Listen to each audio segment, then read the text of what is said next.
আসসালামু আলাইকুম।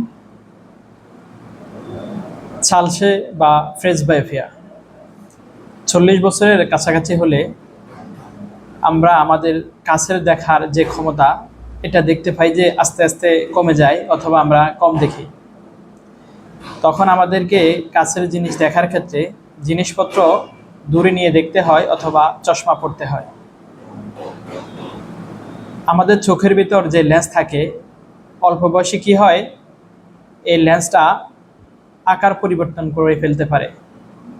আমাদের চোখের ভিতর এক ধরনের সিলিয়ারি বডি নামে মাসল থাকে, যা যখন কন্ট্যাক্ট করে তখন আমাদের লেন্সের দুইটা ঘটনা ঘটে। প্রথমত, লেন্সের সামনের পিছনে মোটা হয়ে যায়। দ্বিতীয়ত, লেন্সের সারফেসের আকার পরিবর্তন করে ফেলতে পারে। তখন আমাদের কাছে দেখার যে ক্ষমতা তা বহুগুণে বেড়ে যায় এবং আমরা কাছে পরিষ্কার দেখি। যখন আমাদের বয়স 40 হয়ে যায় তখন আমাদের চোখের যে লেন্স, এই লেন্স অনেকটা শক্ত হয়ে যায় এবং চোখের ভিতর যে এক ধরনের সিলিয়ারি বডি থাকে সেটা উইক হয়ে যায়। এই দুইটা কারণে আমরা যখন কাছের জিনিস দেখি তখন আমাদের লেন্সের আকার পরিবর্তন হয় না এবং কাছে আমরা ঝাপসা দেখি। এখন কারো যদি 40 বছর বয়স বা তার অধিক বয়সে কাছের জিনিস ঝাপসা দেখে, তাহলে সে আতঙ্কিত হওয়ার কিছুই নেই। এটা একটা ফিজিওলজিক্যাল প্রসেস, একটা স্বাভাবিক প্রক্রিয়া। এক্ষেত্রে একজন অবশ্যই চক্ষু বিশেষজ্ঞ ডাক্তার দেখিয়ে অথবা একজন অপটোমেট্রিস্ট দেখিয়ে একটা চশমা ব্যবহারের মাধ্যমে এই সমস্যার সমাধান করা সম্ভব হয়। ধন্যবাদ সকলকে। আসসালামু আলাইকুম।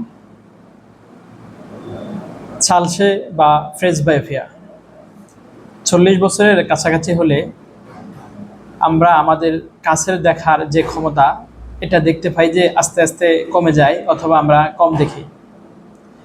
তখন আমাদেরকে কাছের জিনিস দেখার ক্ষেত্রে জিনিসপত্র দূরে নিয়ে দেখতে হয় অথবা চশমা পড়তে হয়। আমাদের চোখের ভিতর যে লেন্স থাকে, অল্প বয়সে কী হয়, এই লেন্সটা আকার পরিবর্তন করে ফেলতে পারে। আমাদের চোখের ভিতর এক ধরনের সিলিয়ারি বডি নামে মাসল থাকে, যা যখন কন্ট্যাক্ট করে তখন আমাদের লেন্সের দুইটা ঘটনা ঘটে। প্রথমত, লেন্সের সামনের পিছনে মোটা হয়ে যায়। দ্বিতীয়ত, লেন্সের সারফেসের আকার পরিবর্তন করে ফেলতে পারে।